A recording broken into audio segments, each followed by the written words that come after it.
এই এরা এই খাবারটা খেয়ে নে। অনেক ধন্যবাদ স্যার। কি ব্যাপার, এটা তোমার স্ত্রী দোলার কণ্ঠ মনে হলো।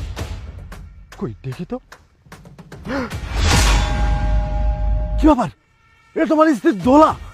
হ্যাঁ, আমার স্ত্রী দোলা রাস্তায় পাগলের মতন শুয়ে আছে আর এভাবে পচা খাবার খাচ্ছে।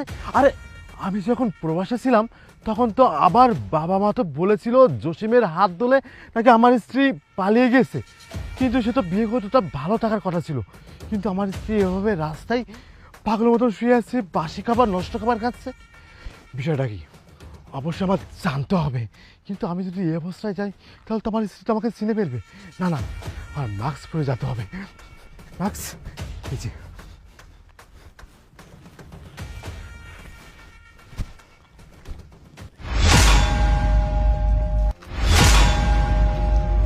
সাহেব এই ভাতগুলো নিয়ে না, আমার অনেক খিদা লাগছে, আমার ভাত কটা খাইতে দেন সাহেব। আপনাকে তো মেলা টাকা পয়সা আছে, দামি দামি খাবার কিনা খেতে পারবেন, আমার এই ভাত কটা খাইতে দেন সাহেব।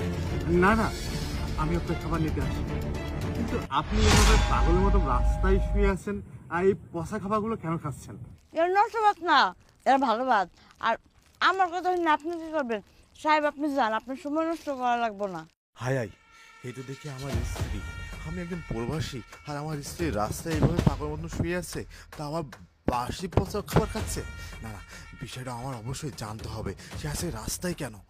না না, আমার সময় নষ্ট হবে না, আমি আপনার জীবন কাহিনী শুনতে চাই। আপনি আমাকে বলুন, আমি শুনবো। আপনি শুনবেন? তাহলে শুনেন।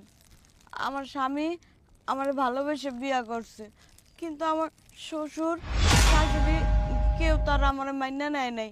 পোলার সামনে না হেরা ভালো নাটক করছে, বাড়ির সব কাজ কাম করতে পারতাম, হেরা আমার আদর যত্ন করতো।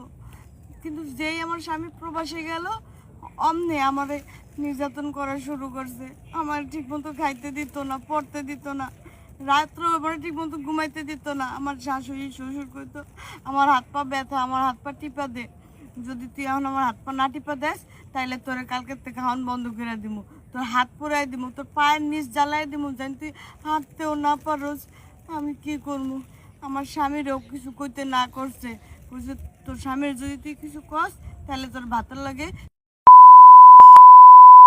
এই ডরে না আমি আমার শ্বশুর শাশুড়ি লাগে তর্ক করতাম না, এরা যা করতো যেমনি করতো আমি হেমনি না আমার স্বামীর বিটায় থেকে যেতে চাইছিলাম।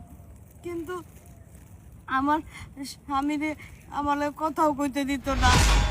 ফোন দিলেই কইতো তোর বউ কাজ করতেছে, তোর বউ ঘুমাইতেছে, তোর বউ এই অমুক আছে তমুক আছে। আমার